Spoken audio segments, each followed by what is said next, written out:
अस्सलामुअलैकुम प्यारे दोस्तों, कैसे हैं आप सब। आज मैं आपको मैं और हूँ का जुमलों में इस्तेमाल बताऊंगी। तो दोस्तों, जब भी हम जुमले में मैं का इस्तेमाल करते हैं उसके साथ हमेशा हूँ आता है। कभी भी हम मैं के साथ है और हैं का इस्तेमाल नहीं करते। जैसे मैं आयान हूँ, मैं आयान हूँ।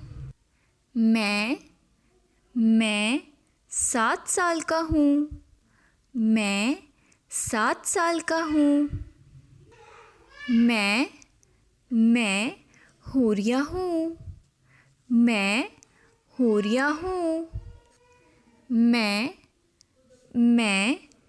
4 साल की हूँ, मैं 4 साल की हूँ। मैं आयान के पास हूँ, मैं आयान के पास हूँ।